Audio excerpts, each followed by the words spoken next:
Welcome back to another edition of the Optimized Weekly Market Recap. I'm David Ferreira, Portfolio Manager with Optimized Wealth Management, and as always for today's recap, we'll take a look at last week's activity in the market, as well as what we're watching for in the week ahead.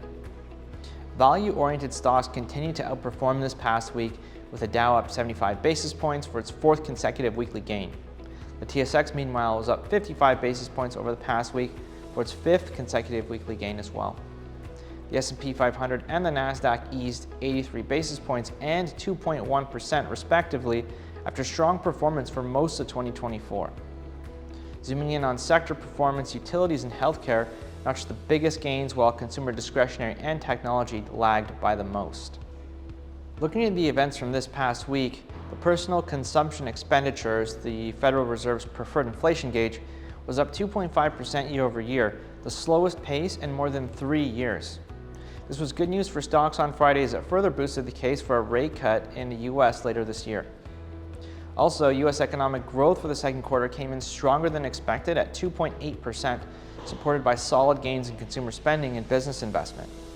This shows the resilience of the U.S. economy in the current rate environment, which points to an economic soft landing going forward. Meanwhile, in Canada, the Bank of Canada cut its benchmark interest rate by 25 basis points for the second straight time, bringing the policy rate down to 4.5% as consumer inflation continued to cool in June. This will put more money into the pockets of consumers going forward, which is good for our economy overall.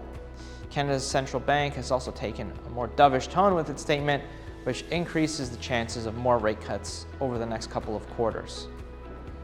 For the week ahead, investors will be paying close attention to the U.S. Federal Reserve's interest rate decision on Wednesday, and while the benchmark rate is expected to remain unchanged, the market will be looking to the policy statement for the timing of the first rate reduction.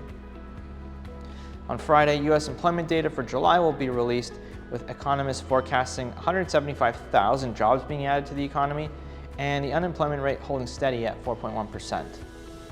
In Canada, GDP for May is expected to show cooler economic growth during the second quarter, and this could be good news for those hoping for another Bank of Canada rate cut this year.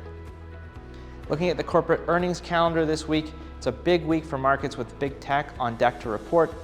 Names releasing earnings this week include Apple, Microsoft, and Amazon, which should provide some insight into sector leadership as we head into the autumn months. And that's all for this week's edition of the Weekly Market Recap. As always, thank you for watching, and see you soon.